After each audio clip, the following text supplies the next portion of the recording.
بنی اسرائیل بار بار اپنے خداوند کو بھول گئے۔ انہوں نے بہت زیادہ برے کام کیے جس کی وجہ سے خداوند کو بار بار انہیں سزا دینی پڑی۔ اس نے انہیں فلسطینیوں کے ہاتھ میں دے دیا جو ان کے جانی دشمن تھے۔ 40 سالوں تک وہ اس مشکل حالات میں رہے۔ آپ کبھی بنی اسرائیل کی طرح بھول نہ جائیں کہ خداوند کیسے چاہتا ہے کہ آپ اس کی پرستش اور عبادت کریں اور اس کو خوش کرنے کے لیے کس طرح زندگی گزاریں۔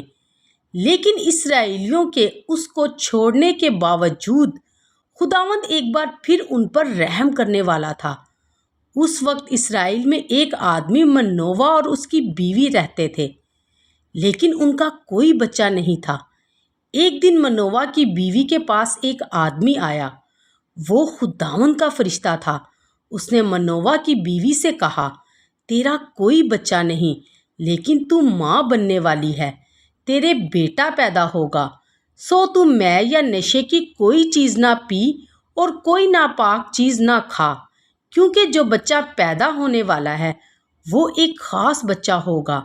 وہ خداوند کا نذیر ہوگا، جس کا مطلب ہے کہ اسے پیدائش ہی سے خدا کے لیے مخصوص کیا جائے گا۔ وہ اسرائیلیوں کو فلسطینیوں کے ہاتھ سے رہائی دینا شروع کرے گا۔ منووا کی بیوی نے اپنے شوہر کے پاس جا کر اس کو سب کچھ بتایا۔ ایک مرد خدا میرے پاس آیا۔ اس کی صورت خدا کے فرشتے کی صورت کی طرح تھی۔ وہ مرد جلالی ہستی لگتا تھا۔ میں نے اس سے نہیں پوچھا کہ وہ کہاں سے آیا ہے، اور اس نے مجھے اپنا نام بھی نہیں بتایا، لیکن اس نے مجھے بتایا کہ میرے بیٹا ہوگا اور وہ خدا کا خاص خادم ہوگا، خدا کا نذیر۔ پھر منووا نے خداوند سے دعا کی، اے میرے مالک، میں تیری منت کرتا ہوں کہ وہ مرد خدا جسے تو نے بھیجا تھا ہمارے پاس پھر آئے، تاکہ ہم کو سکھائے کہ اس لڑکے سے جو پیدا ہونے کو ہے کیا کریں اور اس کو کس طرح پالیں۔ خدا نے منووا کی درخواست سنی، اور ایک دن جب اس کی بیوی باہر کھیت میں بیٹھی تھی تو خداوند کا فرشتہ پھر سے اس کے پاس آیا۔ اس کا شوہر اس وقت بھی اس کے ساتھ نہیں تھا، سو وہ دوڑتی ہوئی اس کے پاس گئی اور کہا، وہ مرد خدا جو اس دن آیا تھا وہ مجھے پھر سے دکھائی دیا۔ پھر منووا اٹھ کر اپنی بیوی کے پیچھے چلا۔ جب منووا وہاں پہنچا تو اس نے اس مرد سے پوچھا، کیا آپ وہ آدمی ہیں جس نے پہلے میری بیوی سے باتیں کی تھی؟ اس نے جواب دیا، جی میں وہی ہوں۔ پھر منووا نے پوچھا، جب یہ لڑکا پیدا ہوگا تو وہ کیسے رہے گا اور خدا اسے کس کام کے لیے استعمال کرے گا؟ ہمیں اس کے لیے کیا کام کرنا ہوگا؟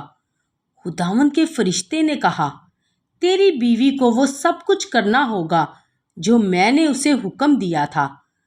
منووا نے کہا، ہم چاہتے ہیں کہ آپ کے لیے کھانا لے کر آئیں، آپ یہاں ٹھہریں تاکہ ہم بکری کا بچہ تیار کریں۔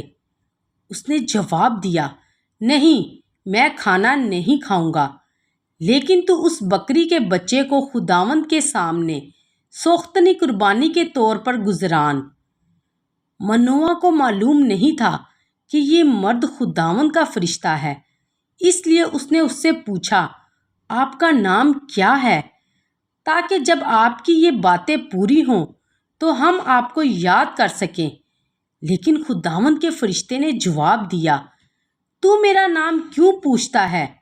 تو میرا نام سمجھ نہیں پائے گا۔ پھر منووا نے ایک بکری کا بچہ تیار کیا اور ایک چٹان پر خداوند کے سامنے قربانی گزرانی۔ آپ دیکھیں کہ اس وقت کیا ہوا۔